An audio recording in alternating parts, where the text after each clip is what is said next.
All right, we are live. Hi. Hello. Hi. Hello, everybody. We are live tonight. I have a wonderful guest with me tonight. It's my wonderful friend, incredible friend, Jill Brown. Yeah, it's And fun because we were clients and then now we've become very good friends over the last years. exactly, sorry, I was just hearing the echo. So yeah, we were first clients, and yeah, then we turned out to be very close friends, lucky me. And I would just like, yeah, our idea was, well, if we anyway spend so many nights together chatting about astrology and anthroposophy, why not just doing it also live so that other people can also get some benefits out of it? So, Jill, I would like first, I will just say shortly about you, and then I will let you to introduce yourself.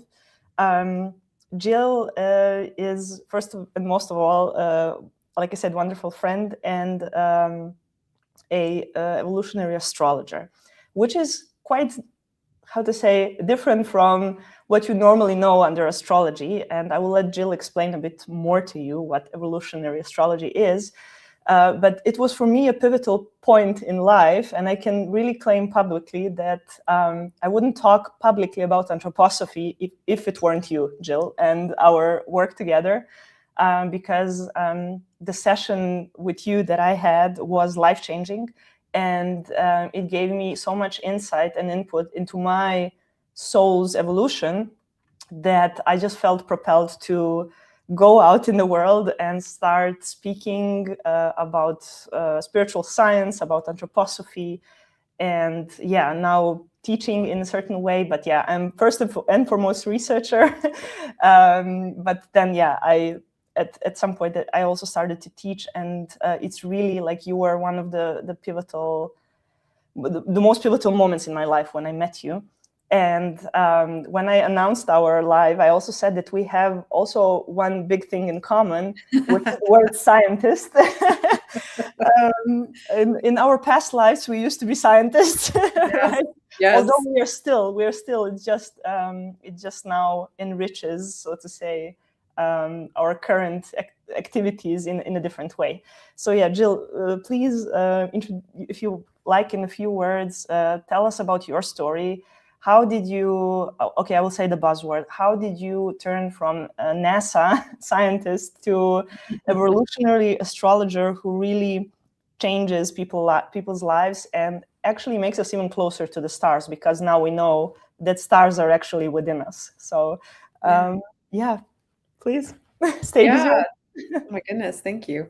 Yeah, I think that's one of the things you and I really kind of bonded on too, is we have grown up with very scientific minds and creative minds that always really liked the scientific aspect. But I grew up extremely in a very like religious household, and it always felt like they were had to be separate. You had Yeah, religion, you had science, they were in conflict with one another. Um, and then even as my religious background evolved into what I would consider a more spiritual background, that even felt like it had to be at odds with science and the scientific mind and the scientific process. And I really didn't ever like that. I thought that they were very actually complementary. And this is like, I know you and I's favorite thing to talk about, the middle path, but it really to me was like the middle path. I'm not on the fringe of, oh, science is this um, false idol that I bow down and worship, but I'm also not at this side that says, science has nothing to contribute and has only harmed society and has harmed us. I'm somewhere in the middle, and I think there's this middle path where it's like, um, uh, my brother 20 years ago was in a very terrible car accident and was in intensive care and in a trauma center and helicoptered out from this terrible car accident. And I thought, I don't want like herbal remedies for that situation. I'm extremely grateful for the technology of the helicopter and the helicopter pilot and all the safety features to get him to the hospital that saved his life, and for all the surgeons that had to operate on him, and all the medicine to keep him out of pain while they were pumping fluid out of his lungs. Like just this horrible, horrible traumatic experience. And I found myself every day in that hospital praying in this little chapel that they reserved for people, you know, because there was still, with all the things that the surgeons could do and that science can provide, there was a faith in me that was saying, like, please, you know, please help my brother get through this. And it was such a middle path thing. I think that we can have all the wonderful things of like nature and spirituality and anthroposophy and all these like beautiful astrology, but no one thing is the answer for all the things. It's this middle path. It's really about integrating polarity. It's about integrating where science can help us explore, but where spirituality takes us beyond the known, where we have to use like faith. And I don't know, I just love talking to you about those topics. And so, yeah, I loved working at NASA. It was amazing for me. That was a huge goal as an aerospace aviation person that loves the science of flight and jets and engines and all that cool stuff. But evolutionary astrology came along for me when I had my chart read, kind of like you were saying, at a very, I knew now, I didn't know at the time, right after my Saturn return, when I was it's always then. It's always Saturn return, yes. I didn't have the vocabulary to understand what I was going through, but it just really also helped me really understand a more spiritual path that I was going on and wanting to develop and understand. And so I liked evolutionary astrology for that. I just happened, dumb luck, to go to a evolutionary astrologer. It was the only astrologer I'd ever seen. But her concept of like, well, here's your birth chart, but why were you born with that birth chart? What happened? What is this idea that maybe we've had other lifetimes to develop, you know? And so what is that like birth chart that's underneath or behind that birth chart that caused the purpose of this birth chart to have these markers? And one of the other things we share is I have a yod. And a yod is a very distinct like feature in a chart. And we discovered you have a yod. Yes. And so the tension, the evolutionary tension of those yods, why was that part of my path? And my yod is very different to your yod, but they're both very unique markers in a chart that say there's something, a real purpose here in this lifetime. How do you discover it? How do you honor it? How do you follow it? How do you live through the tension of it, which we which is uncomfortable. Yeah. I mean, you telling me about the yod fully articulated my inner feeling of like, okay, girl, lock in. You're on a mission. You got to do this lifetime. It's no joke. Yeah. Well, and doesn't it, for me, it felt like for the first time really being seen, because I've felt those things, but I didn't have the words to describe how they felt. And when she told me about my yod, it's like, that is exactly how I felt for so long, but I didn't know why. And it made me feel more, it gave me more courage about the things that I feel like I have to do. Because some of the stuff, all of the stuff that my yod talks about, it's not easy stuff. You know, it's like, oh, great, you have this calling. Well, it's not like a skip through the meadow. They're hard, sort of dark night of the soul, you know, death and rebirth, like very intense things, but they're so rewarding, and they so create this journey that is so purposeful. And I know you and I have talked about that. For you too, it's not easy. Like it's uncomfortable to talk about this stuff, and it's uncomfortable to embrace it and go, no, actually, I'm very interested in this. I'm going to devote myself to it and learn more and try to have mastery here. And, you know, I think it's also hard when you've been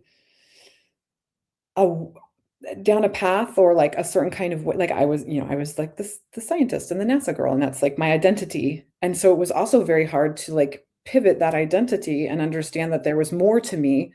And I'm surprised by how many people really loved that and were like, oh, me too. I just would never talk about it, you know, but also people who are like, no, that's complete, you know, garbage, you know? So it is like this turning point in your life, this crossroads where you have to almost kind of accept that you have a different identity, which is never a smooth process, or an evolving identity, maybe.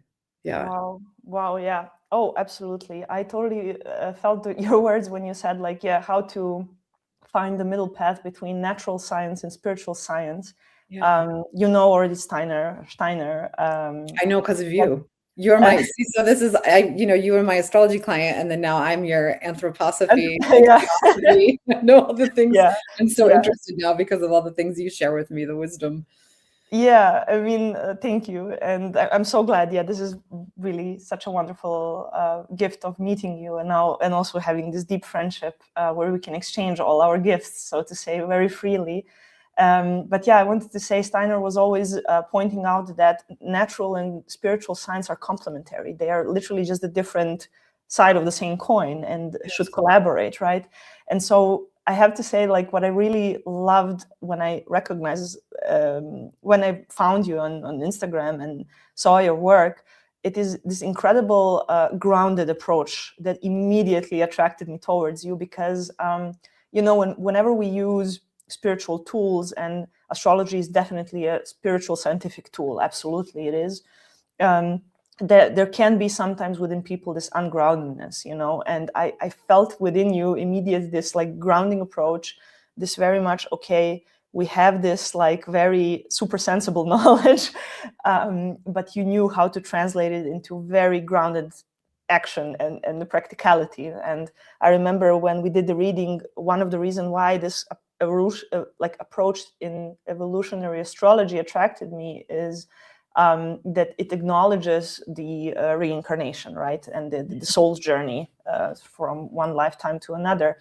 And yeah, then you mentioned that we can check out past life and what are the lessons and how can we pivot and go towards the future and what is the purpose of this life. And it gave me, like you said, also with the yod. Back in the days, we didn't knew about the yod in my chart.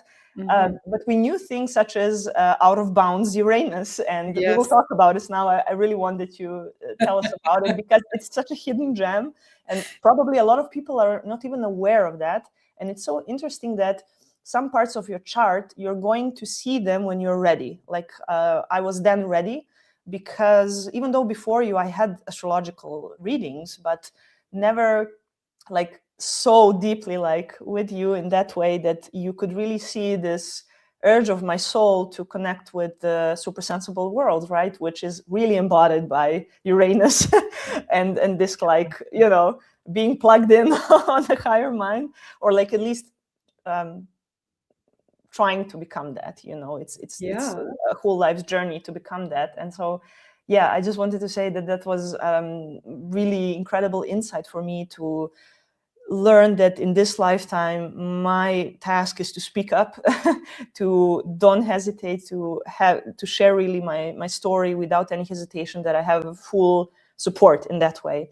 And until that point, I already gathered so much knowledge and also experiences, but I wasn't speaking loud about them. And from that point on, I started to share. And this is so also interesting, like you said, some people are like, oh, wow, like, science, natural science, and this, like, you also know, because if people are listening this for the first time, I have experience in natural science. I'm trained pharmacist, and I have PhD in medicinal chemistry, and so I come from this background of university science and research, and yeah, and then like speaking up about the spirituality and all this higher spheres and spiritual hierarchies and all of that, it seems like totally it's not compatible to my previous life, but actually it has so much connection. And through the chart, you can see this thread that connects everything. So that's why evolutionary astrology in that way was for me very helpful. And yeah, and also this knowledge around out of bound spheres or yods and whatnot. So maybe if you can maybe help us to understand more, maybe the distinction between like what's, let's say, evolutionary astrology compared to the convenient one that we, or like the one that we know as a Western one. We can further on go into maybe a little bit about the tropical versus sidereal if you want. But yeah, we just like that we connect it a little bit also to anthroposophy and see how much of overlap there is actually. Yeah. Well, and I think that's been part of the journey, is there are different systems of astrology. I always try to tell people to, I mean, first and foremost, be nice, right? You and I have talked about that. We're sort of like, I do Placidus system. Evolutionary astrology is based on the Placidus system, which is more Western astrology, and it has a place and it has a gift and it shares. There's also Vedic astrology. There's also sidereal astrology. These are all, I always think of that Rumi quote that says, these are all fingers pointing at the same moon.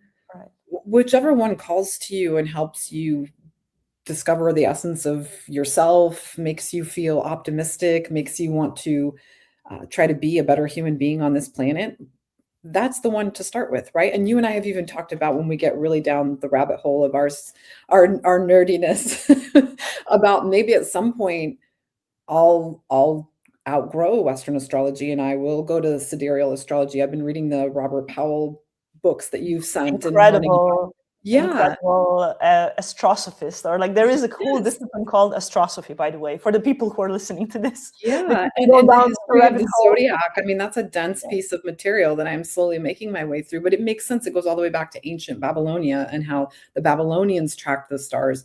And it makes sense if you just look at astronomy, charting the stars and the constellations over centuries and thousands and thousands of years. The sky shifts, things shift and things move, right? It's part of this, to me, the idea that we're constantly shifting and changing and evolving. The universe is shifting and changing and evolving. So perhaps the system of astrology that I use to understand the world will evolve. But right now, the thing I liked was the Placida system made sense to me, and evolutionary astrology was based on that. And it felt like a really good entry point. And so I would say, don't be discouraging of other types. Be curious about other types. Maybe something will resonate more, maybe something won't.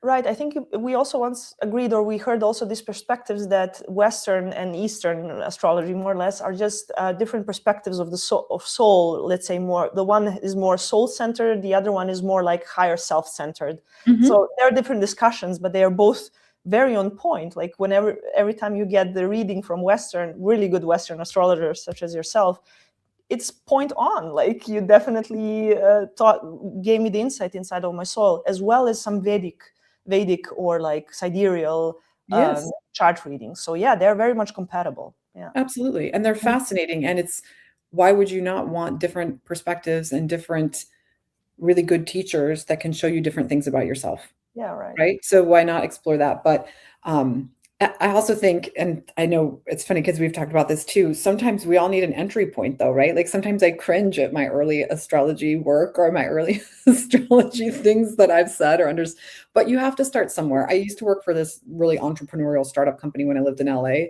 And one of the venture capitalists that came in and had given the company venture capital money, he used to always say, it's okay to suck. You have to suck. You have to start with sucking because you will never get better. Like we all hide behind this excuse of perfection as the cost of entry. And it's like, I tell my little girls that all the time. It's important that we fail. It's actually important that you suck at it because you're never going to get good unless you start sucking at it. And then you have to like improve and master and try things. But most people know their sun sign because that's just the easiest way in the last couple hundred years that you could group somebody into a genre and get a horoscope, right? And so for me as a teenager, that was my entry point. I used to read my Taurus sun sign in Marie Claire magazine, because my horoscope at the back. And here's Virgo. Yeah, and that was my entry point. And I would be like, and that's actually what got me super interested in astrology. And I think that's a really great starting place for most people. But as I got older, I kind of went, gosh, I mean, I am a Taurus. I think that's that like grounded part of me. I have a stellium in Taurus. I have a lot of Taurus. I think this lifetime for me is actually about embodying those Taurus things and like slowing down and grounding myself. But my rising is Sag. And my moon is Leo. So I've actually, you always hear with Taurus, right? Like they don't like change and they're like very slow and don't get them out of their routine. And I'm the opposite. I'm like, where are we going next? Where are we traveling? I'm going to do this. I'm like, I'm great. I still am great at change. I love change. And so I think that's what got me curious was like, well, some of the Taurus feels right, but some of it doesn't. I'd like to go further. And then that's when I was like, oh, you have this whole birth chart. And then starting to look at that, I was like, I can't piece this together on my own. There's way too much information here. So why don't I get my chart read? And then, she's talking about stelliums and yods and Chiron and all these placements. Oh my God, yeah. This whole discovery of like this deep, complex thumbprint of my own specific soul and my own path in your birth chart. And then, then you just keep going from there and keep learning. Yeah. Oh, wow. Yeah. It's definitely it's very broad. And I have to say also for me was also like eye-opening to see myself, through a deeper lens. Back in the days, like you said, we were just curious about our sun sign. And I was I am Virgo, you already know, Virgo with the rising Virgo, all kinds of Virgos in me, which is always portrayed as someone super logical, super analytical, very grounded, okay, that practical. And so it took me so long to like see myself as someone who can develop psychic gifts, who can actually be highly intuitive, that my logic and my analytical like thinking is basically a very good basis for developing deeper intuition. So I was seeing myself so like you also said, these common things that are said about Virgos. And I thought, like, when the first time when I had gone through Dark Night of the Soul, and then all this healing, and then the intuitive gifts came online, I was rejecting it so much because I was like, but no, it cannot be. I'm a scientist. I'm very analytical and all of that. My logic is very strong. And so there's no place for me in the intuitive world, in spiritual world. Like, how can I ever connect to my guides or to God, to Christ, if I'm so super analytical? You know, maybe I should be Pisces or, you know, Scorpio, but not Virgo. Right. And so, yeah, then when you also went into my chart and saw all of this, and I would love to come now to the out of bounds stuff. That was like a huge like release moment and like permission giver. Like, yes, you are that, and you have all this stuff in your 12th house, and also you have out of bounds Uranus and whatnot. And so, yes, you should do this spiritual stuff as well. And not limit ourselves to just our sun sign. What a small limiting life. I think that's so true too when I see people like on the internet, because of course, often I think global culture right now rewards and follows the loudest voices, right? And so for people like us that are just a bit more even keel and we're kind of trying to do like the deeper work, we're not the most sensational. And so I see people in some of these forums that are like, well, you know, I hate all Pisces because they're this, or Scorpios or that. And I'm like, you're taking limited experiences with certain people and only their sun sign and making that the foundation for your lens of perspective. And you probably don't even know your own chart that well to understand, right? And again, astrology is not it is not a like a puppet that pulls strings and we have to like respond, you know. It's like we all have total agency all the time. But when we looked at your chart, it's like, yes, of course you have the Virgo, but oh my gosh, like you said, this 12th house stuff, and then your out of bounds planet,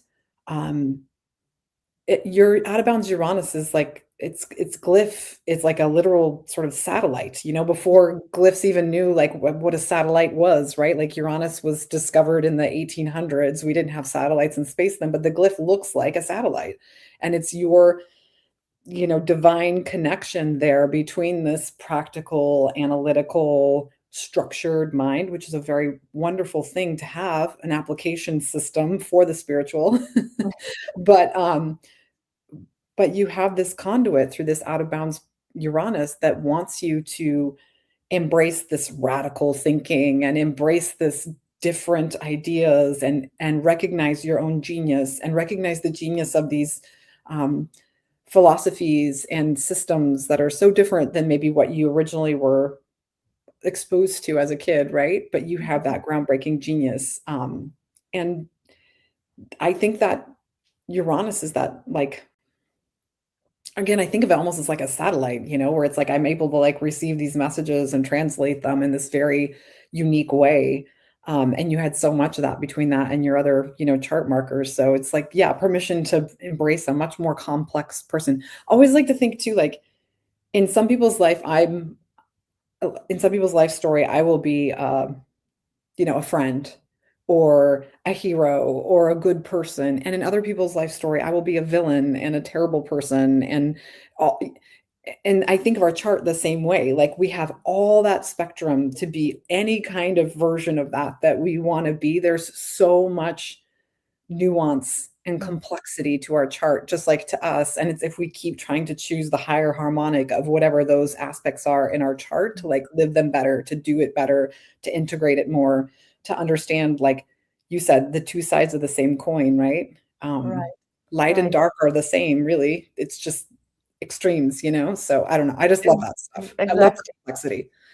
For the people who don't know, like, how can they, if they have a look on their chart, or how can they recognize that one of the planets or spheres are out of bounds? What does that mean? Also, by the way, guys, for you who are watching, follow Jill on her Instagram, because she is publishing the series on out of bound spheres, and with some famous people who also have it, and so you can see like how incredibly cool that is. And also, very, very interesting to learn. So maybe you can just say, how can people recognize? Maybe they have it in the chart, they haven't known it, like I didn't know. So on your chart, it depends on which system you use to look up your chart, but like if you use most of the common systems, there's of course the view of your chart, which will be the wheel, and you'll see, but there's also tabular data as well. And if you click on the tabular data, it's going to show you, they usually stand out in red because they're unique. So every astro software is like, pay attention, this thing is red because it's very unique and special, right? But the technical definition is any planet that is at 23 degrees and 27, was it 23 degrees and 27 seconds or whatever it is, minutes and seconds of declination. And that can be to the north or the south, it doesn't matter. I actually have somebody, funny, I'll hide their name here, but I'll show you so you can see what it looks like, that I'm doing for a reading tomorrow, and they have an out of bounds Jupiter. I've never had more and more clients with out of bounds stuff. Yes, and then my one on Friday had out of bounds Pluto, which I've only ever had one out of bounds Pluto person before, and then this I've never had out of bounds Jupiter. So it's like I feel like the out of bounds people are being activated right now and like coming forth, wanting to understand themselves better. But I'll show you. So this is just like tabular data, right?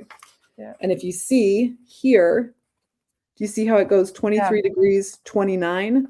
So anything over 23 degrees and 27, it's going to highlight in red in tabular data over here under the declination.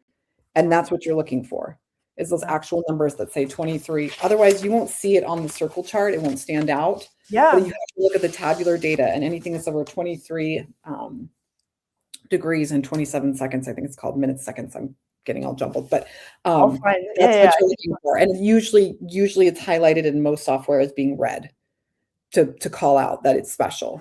And so what that means, it's a concept, but the idea is that at the moment of your birth, that particular planet was so far in its own ecliptic path from the sun that it's considered out of the bounds of the sun. So it's not like the planet was like, off spinning free in the universe, but it's just based on the mathematical graphing of how we do planets and charts and their degrees and minutes and seconds. It was considered out of bounds of your sun. And so with any planet that does that, what it means is like a very strong amplification of the characteristics of that planet. Okay. So a lot of people have, probably the most common is an out of bounds moon. Which still, by the way, out of bounds planets in general are not that common. I'm going to put a non-research backed sort of just my experience, but probably about 10% of the people that I do charts will have an out of bounds planet. So it's not common, but I see them. And of those, most of them are out of bounds moon, out of bounds Venus. Then Mars gets a little less common. Uranus, quite a bit less common. Pluto, almost never. And I've never had a Jupiter until this person that I'm doing one for tomorrow. Jupiter almost never goes out of bounds.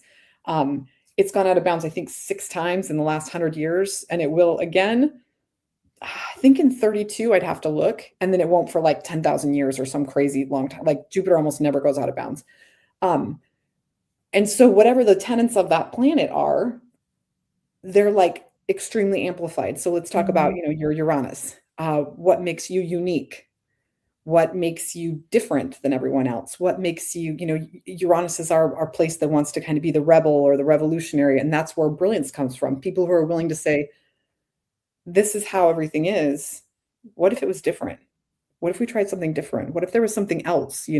It's that Uranus to me is that unwillingness to just accept things as they are, but to actually question, why is it like this? We've talked about this too. If you can make it make sense to me, then that's fine, but I'm going to question it until it makes sense to me. I need to understand it. If I don't understand it, then it doesn't make sense and I'm not just going to accept it. No, I need to know more. I need to understand it. All of those, the genius, right? Uranus is actual genius. Usually people that have out of bounds Uranus tend to be extremely, extremely intelligent. A PhD, perhaps in chemistry. I don't know. I had another gentleman that I did one for who's living in Spain, who is a Mensa scholar when he was in high school. Like a lot of times when I see out of bounds Uranus, I know I'm dealing with a person with extremely high caliber of intellect. It was just fascinating to me, right? It's so interesting to see how that works. So yeah, it's just a different way to understand your chart. And I think those rare, powerful placements then will tend to override a lot of the chart. So yes, you have your Virgo, but with that out of bounds Uranus, that and that Yod are going to really be a heavy focus of your chart, that if you never went deeper, you would just think Virgo, and Virgo's great. But Virgo's almost kind of the counterpoint to that really unique out of bounds Uranus and that really intense Yod that's trying to shake things up for you and like get you to evolve. It's like evolve or die. But literally, it has to go. It has to go out. Yeah, it has to. Yeah, so much tension. You know what I would also like to talk about is, of course, anthroposophy when it comes to astrology. First of all, I wanted to ask you, now that you are into this area, how did you at all find anthroposophy interesting or like relatable to you? How does it inform now your work? I would just like to know, like, how did you get? Of course, I know through our conversations you got interested into it, but you also listened to other great teachers such as Gigi Young, and of course you read a lot from Steiner himself and the other anthroposophists. But yeah, I would just like to know, how was it for you, this entry into spiritual science, which is very broad, very vast, right? We agreed 10 lifetimes will not be enough to understand it fully or to integrate it, more or less. That's how vast Steiner's work is. And how does it now inform your perspective on astrology? And how do you see those two together? Yeah, I think I'm still integrating a lot of my understanding of it. I'll say the first thing I feel like it did for me is it's starting to heal. I don't know how to say this exactly. Almost like maybe like a Christ wound, if that makes sense. Yeah. A lot of women tell me. Very religious household that was very like Christian. It's Mormon, the Mormon church. I grew up Mormon. And Christ is so focal to, I mean, it's the church, it's called the Church of Jesus Christ of Latter-day Saints. I mean, it's very Christ-centered. But for me and in my life experience and in my childhood, there was such a pollution of that and an abuse of that I think I really pendulum swung very far away from it, to where I was like, I really don't like any religion. I think it's all, patriarchal and crap, and it's totally the subjugation of women. I really went far on the pendulum swing where I don't think I've never been an atheist. I knew there was something, but like even just saying the word Christ was like very, but like recoiled in me, even sometimes talking about God. And the thing that healed me the most during that time was actually like Mother Mary. I used to go sit in Catholic church. I'm not Catholic, but I could go to Catholic church and they would have a statue of Mary. Everywhere there were statues of Mary. And the only thing I could connect to at that time that felt healing, because of how badly religion had kind of hurt me and my own like patriarchal stuff had really hurt me, was Mary. And so I could connect to the idea of God's love through Mary, but not through any like male figure for a long time. And so I used to go sit in mass and I would just look at Mary. I could pray to Mary. Yeah. My Nana is Polish Catholic. And so I have her little Mary statue and her rosary. And it wasn't the religion of Catholicism, but it was that there was a reverence for Mary that I really appreciated. She was visible. She showed up. She had space in the church, in the stained glass, in the mass service.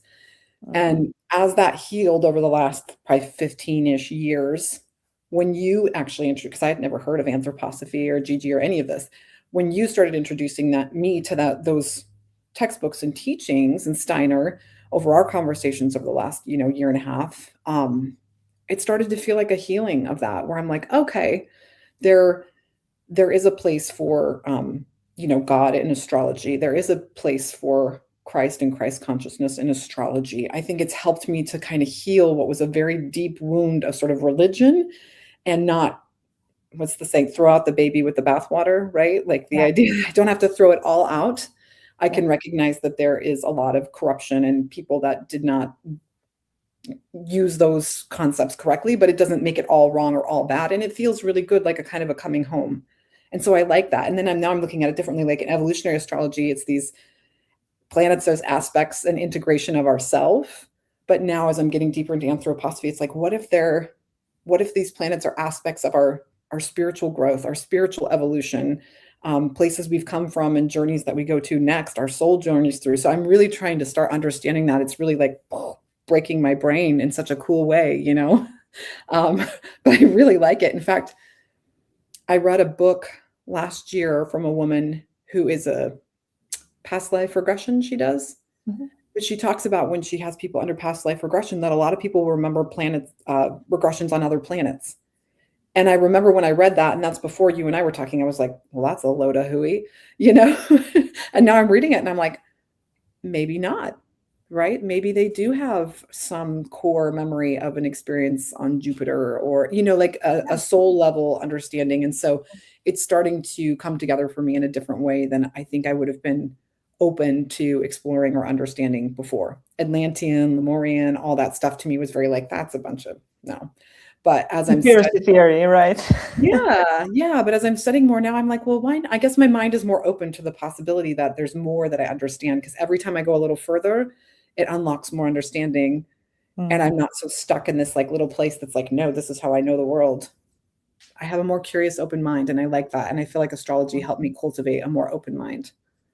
Wow, that's so beautiful. That's so beautiful. For me, was also mind-blowing to learn about the spheres or the planets as really as markers of spiritual realms where we endeavor in our afterlife, so to say.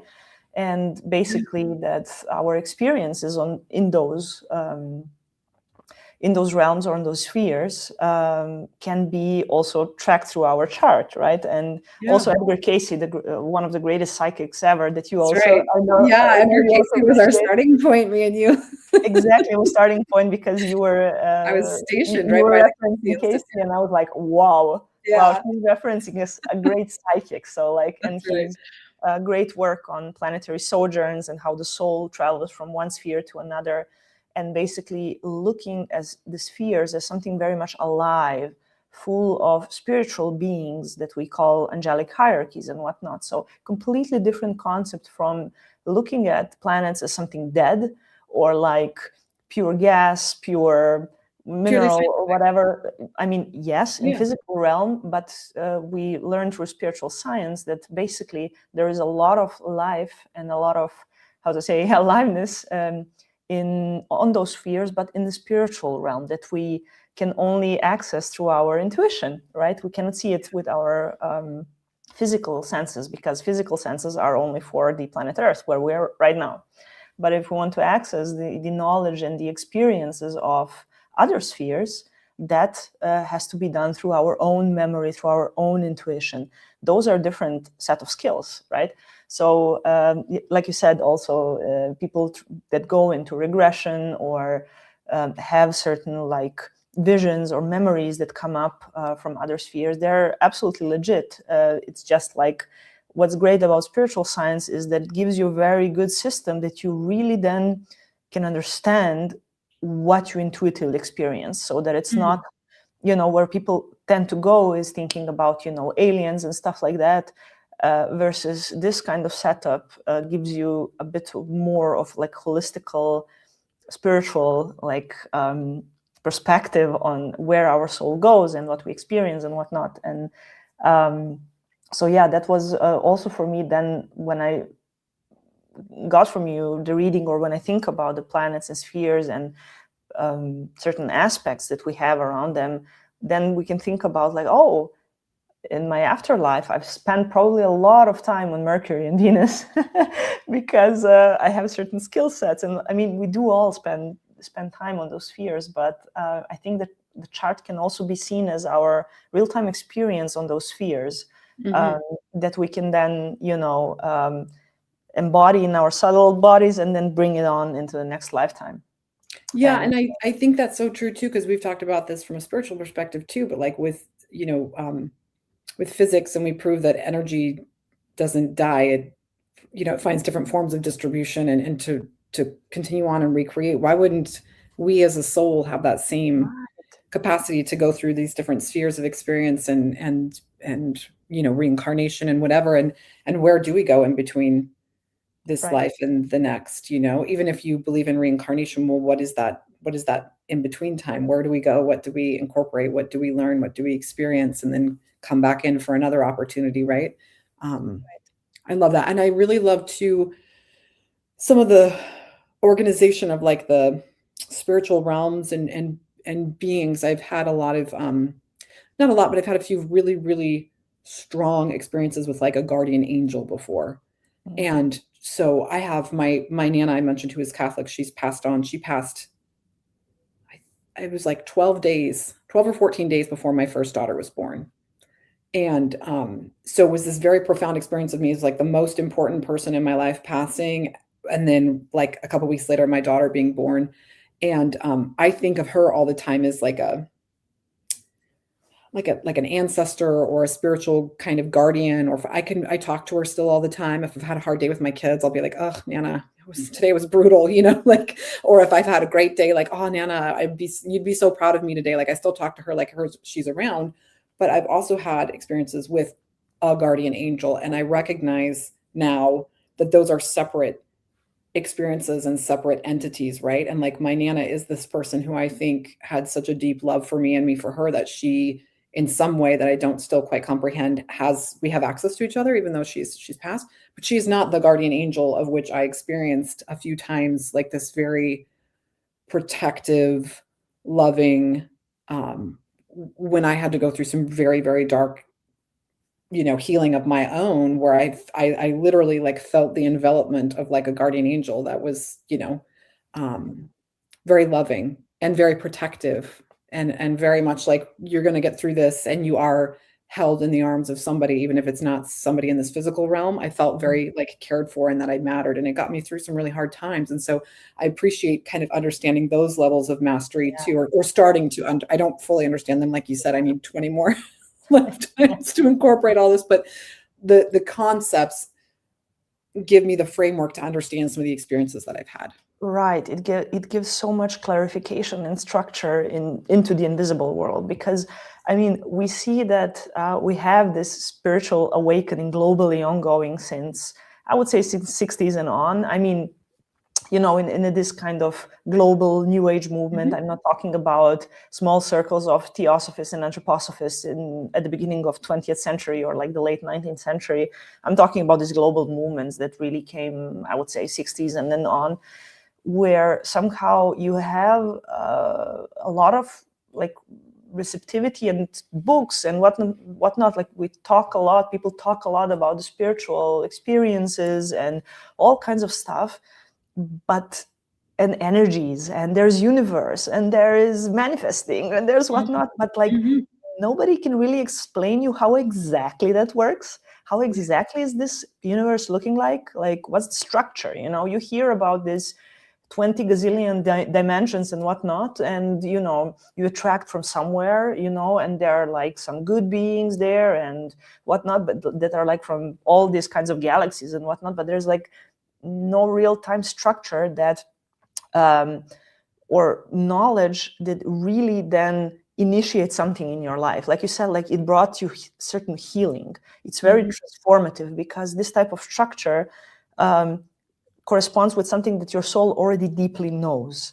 Yes. And spiritual science or like the knowledge and that comes from the system, from anthroposophy, it just lights up, I would say, all this kind of memories that we have, and it just makes deep sense. It is complex, right? But it makes so much sense to us, especially now where we are very advanced in our cognitive skills, and it is expected of us to have interaction with very complex knowledge. Like we have to. And we came to this evolutionary point. We cannot just speak about universe and, in terms of like some storytellings, fairy tales and whatnot. Like the universe is a jukebox that is here to manifest your cars and houses and whatnot. It's just very material. I want to point out that it's very materialistic, very reduced to materialistic sense. And there's a lot of literalism and whatnot. And then spiritual science comes in and just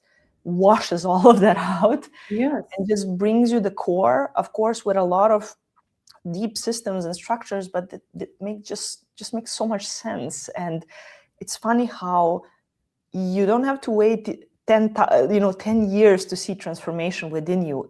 It's very fast. I mean, it came, and I think this is really the Christ impulse that does all of this fast alchemy, this fiery energy, the spirit that comes in really in this embodied way, where it grounds you, but yet connects you with something higher, where you have these experiences like meeting with guardian angel, or like, you just have this deep knowledge that what's going to happen next, what's good for you, or you can counsel people and whatnot, and you see results. You see immediate result in the physical plane. So it's not a woo-woo, and definitely not like this, something to see as something that will grant you a wonderful life. Not that, but it just gives you deep meaning and understanding and a lot of mercy to yourself. If anything that it brought to my life, it's a lot of mercy, like deeply accepting myself for who I am, and also understanding that we can rely on something greater than ourselves. And you have the path towards it, like that there is a system, there is a path, it's very practical, and we can connect with it and have this wonderful help and guidance and love that is there all the time around us. We're just not acknowledging it. It's really the matter of acknowledgement. And then once you start doing it, it just comes so strong through you and in your life, and it starts to transform, like, of course, shifts you all the way through, and you have to do some things that you never thought you would. You have to say no to a bunch of stuff, but it brings you so much peace and mercy and love. And like real-time alchemy, no joke. So this was my experience. I think that's true too. The alchemy we talked about is the principles of alchemy being applied in such a materialistic and literal way. And I started there, so I'm not here to judge anyone. I read The Secret in my 20s. I lived in Los Angeles. Me too. We all had to start somewhere. There's no judgment, guys. You and I have talked about that. Again, we were there. Yeah, we were there. So, because you realize pretty soon that, again, and you can only realize this by going through it. It's like childbirth. It literally is like childbirth, where it's like I had nieces and a nephew before I had a child. I love them with every ounce of my being. I had friends that had children. I understood the process conceptually. Until you actually birth a child and hold your child in your hands, you just can't understand fully. And that's almost, for me, kind of what likens this experience to is like, we all start somewhere, but you're right. On the other side of this initiation and on the other side of this study is that you realize that having challenges in your life is actually really a wonderful thing. Yeah. They make you have great experiences. They help you evolve. And it's not, I see, again, religion with like very strong, like we must have no things and nothing is nice and all materialism is bad. Or I'm manifesting my Lamborghini because it's spiritual to want my mansion. And I don't fall on either side of that. Again, middle path. But I'm starting this path. I'm obviously not through it, but starting to go through these readings and understanding this initiation and trying to really grasp these concepts is helping me really understand what a wonderful life I already have. And the things that are wonderful that come in as blessings, I'm super grateful for, and I appreciate them. But it almost feels like how like a lot of Eastern religions talk about non-attachment. I don't feel as attached to them, right? the biggest ego death for me was like trying to walk away from, and it took me like years to walk away from my identity as like a NASA research scientist, because it was what I wanted for so long on my little manifestation board and my degree and my master's thesis and all the work. It was there on the board, you know? And so I became it. And so I was it. And even now it's kind of kitschy because people will think that you're smart, even though it really doesn't mean that. But I appreciate that reference. But it's become like the alchemy of realizing that you have a really wonderful life. You have a moral code that sits inside of you that allows you to make right judgments and choices because you have that clarity. It allows you to connect deeper to your friends and your family because you can see that. It allows you to see challenges when they come up as ways to, for me, I'm like, oh, look at all this stuff that's coming up. I guess I'm not as evolved as I thought. Like, let's sit with that for a minute, you know, to sit in the discomfort of change, to sit in the discomfort of challenges and recognize that there's a lot more there. And I think I appreciate, like, I mean, you know, Taurus, but I've always loved the earth, but I think I appreciate the earth so much now too. And like the animals and the, you know, I will go walking now without my ear pods because I want to hear the birds singing and I want to feel the breeze and I want to, like, just such an appreciation for this natural world as well as the world beyond that we don't even see. And so your wonderful life, at least for me, means less about like the size of my house or how fancy my car is. And I'm very blessed to have a very comfortable life. And like you and I have talked about that, like buy the beautiful coat if it's, you know, or get the really pretty purse. There's nothing wrong with that. But just if that's the thing that is going to fill the hole of emptiness, that's where it becomes wrong, right? Because it won't actually satisfy that. Only a deep connection to, I think, a really deep understanding of like a spiritual practice and Christ consciousness. That's what creates that connection, that fills those holes, that heals those wounds, that helps you to become a better version of yourself. So yeah, I love it. Right. It really puts the material world in its right place. It's releasing it from this burden of having to make us happy and fulfilled and whatnot. And then the fear, because you'll lose it. Exactly. Oh my gosh, what if you lose your job as NASA research scientist person? Who are you? Then you, or retire and then you have an identity crisis, or you're, you know, you have to sell your house, or you have to get a cheap, crappy car for a while, whatever those choices are. Like life comes with all these trade-offs and these journeys we can never predict. But when we're so attached to our things, they become almost like a burden. Like this is so cheesy, but there's this show called Antiques Roadshow that I watch. And one of the things they'll often say is when they evaluate something for a lot of money, the family will actually a lot of times choose to get rid of it because the burden of knowing how much it is, how expensive it is, how much it's worth, they can't enjoy it anymore. Yeah. You know, and it feels like that. It's like if you have the beautiful plates, eat off of them and enjoy them and don't worry about how much they are or if they break. Like then you have such attachment to the material instead of the essence of just the beauty and enjoying it. Yeah. That's like, you know, one of the things in Christianity is really to find the good, the beautiful, and the truth. It's not about avoiding beauty or anything like that. We can find beauty everywhere, also in material world. It's just about not falling in the trap of Lucifer or Ahriman in that way, to let it fully control us and see and try to find God there.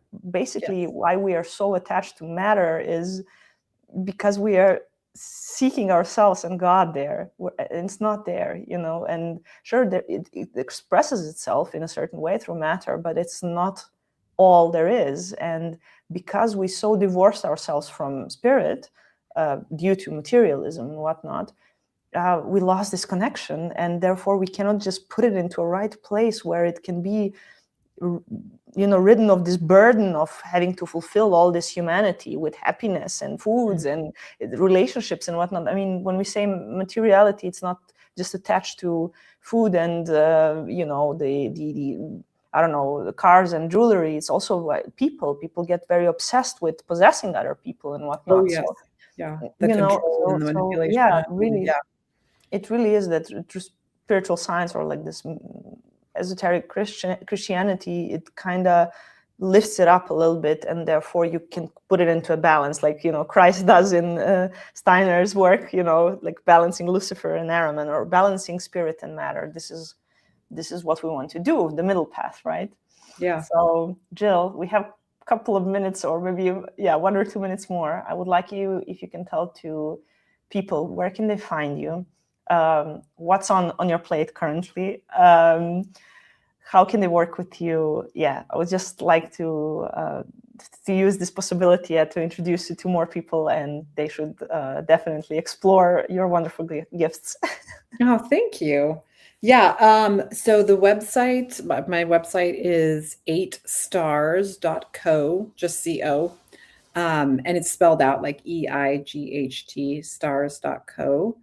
And it's the 8 stars because of the constellation of the Big Dipper and the Pole Star or the North Star. It's very part of my ethos as a human being growing up in Alaska with the Big Dipper and the North Star. So it's kind of my astrology nerdy, heritage. And yeah, I've got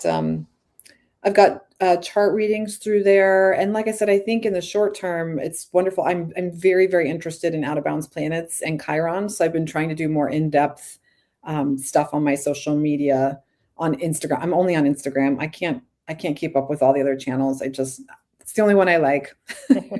I will leave your links down below so people can find you. Yeah. And YouTube like this, if I ever become a super user like you, maybe I'll branch out. But and then I have actually a book that I'm writing. So and that'll be announced here shortly, but I actually signed the deal with my publisher today. And so for the next couple of months, I'm going to be deeply embedded in writing this book. So probably over the summer, won't do too many readings just because I've got a very intense astrology book to write this summer, which I'm very excited about. But normally, yes, then you can get readings through the website, and certainly follow me for more information and discussion on out of bounds planets and Chiron and all things astrology. We're going through like a very big collective global astrology transformation right now over the next couple of years too. So I think it's an important time to tune into that and understand. I think it helps understand what's going on versus feeling like subjected to all these forces. It's like, it's too much, it's like, oh, okay, this is part of the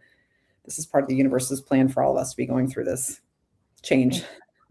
Exactly. Oh my God, what a wonderful final touch. Thank you so much. Pleasure. I couldn't say enough. Thank you for everything that you are in my life. And I'm so glad for this talk here that can serve also other people. Guys, feel free to write in comment sections if you have any questions or insights. We're happy to see and to respond to you. And Jill, I wish you a wonderful day ahead of you. Thank you. And thank you again so much. Yes, absolutely. Thank you for having me. Yeah, and then maybe we'll come up with some ideas for future topics too. Definitely. Yep. All right. Thank you. You guys, thank you so much for watching, and I'll see you soon. Bye.